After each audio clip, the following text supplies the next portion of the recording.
What's going on, guys? It's Tim here, and today I'm going to talk to you about setting up your shot, or more so setting up your environment for the shot, and a couple of little tips that are really interesting to think about. So I do a lot of my shooting from my house in different locations in my house, but I have 3 kids, so there's always stuff around, toys, clutter, all that junk, and so sometimes it's a little challenging to find the right location. Well, this background here I really like, and when I shoot another video it's gonna be more closer up and you'll probably see bears. Big Grateful Dead fan as well. But as you can see here, I've got diapers. Not for me, for my kids though. So I think the last thing that you want to see is me talking right now as I am with diapers going on. So we'll have to adjust with that. So one thing I'm going to do is remove the clutter that I don't want. So as much as my kids like these diapers, I don't think you really care to see them. So I'm going to remove them. So here's a few other things I'm going to remove.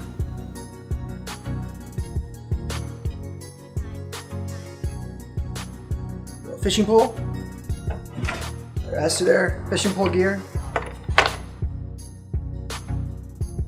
An ocean book. I love this book. Talking about the oceans, and a little pop-up book where you can see different things that come down in the pool. But I digress. We're not really going to be talking about this book. Now that I got the area clear with clutter, or at least of the stuff that I don't want, I want to make sure that it's cleaned up. And I'm gonna start messing around with this lighting here. You know, I got a light over here that's going on, and then I got a window here. I'm gonna open up that window. I want to see how much more lighting it hits on there. So let's just play around. See you in a few.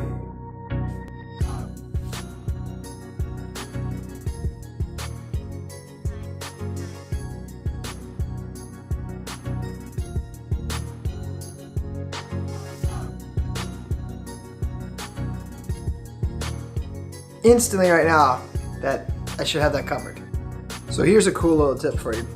When you're shooting just basically yourself and you don't have someone else around, you sometimes, and I use my Canon DSLR going on here, you'll run into sometimes blurriness, or how do you know if your picture's in focus besides coming up here and adjusting and going back. It's a pain in the butt, but one thing you can do, especially if you're working with kind of a static area where I'm not really moving that much or all that crazy stuff, is you can take some other item that's about the height that you want it to be. So for example, this is a pole for my circular halogen light, you know, that gives a cool little circles and the lights in the eyes circle effect. And roughly I have it about this, up to my forehead, and what I do is I zoom in to about 10 times of it, and I focus, and I manually do manual focus on something here, like this top part. And then I know once that's in focus, I go back, I get out the 10 times the zoom of it, and then I'm in the area that I want to be, and I know that my face and the area that I want is in focus, and where the background may be a little out of focus. So it gives a little bit of that depth effect, which is kind of cool. Neat little trick to do. So keep that in mind whenever you're working by yourself. And you can do the opposite. You can focus it on the back and have the front blurred. You can do the whole thing, but nice little thing to do and have around, and more ways than one to use a pole. Okay, so now that we talked about getting focus, clearing off your clutter of your space, working with some natural lighting here.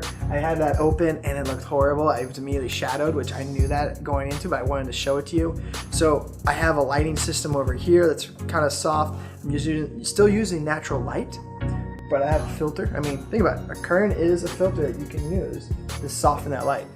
Now I'm actually going to do a test run here of the product I'm going to show. It's the Steadicam. And I already did it just a little bit to see, but I'm going to explain another point here. Keep in mind I'm wearing a black shirt, so here's what's going to happen.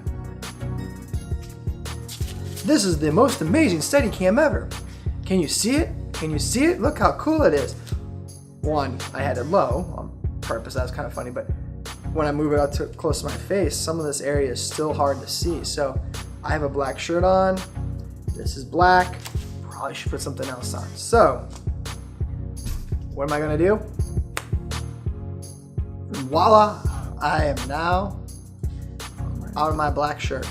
Actually, let's get rid of these sunglasses here. Don't need them. So, white shirt, a little bit different in the background. So there's a difference of depth. And now, when I hold the most amazing Steadicam up, it's a lot easier to see. But that's all I wanted to share with you really quick, is just some basic setup for shooting a video, so clean your area, work with some natural lighting, test out your lighting, test out what you're wearing with the product that you're showing, what you're doing, and how to do a manual focus when you're just shooting by yourself here. So hopefully you enjoyed that, and I'm gonna go read my kid's book because it's pretty exciting. Bye. But I have 3 kids, and so there's always crap, more so toys. Let's try this all again.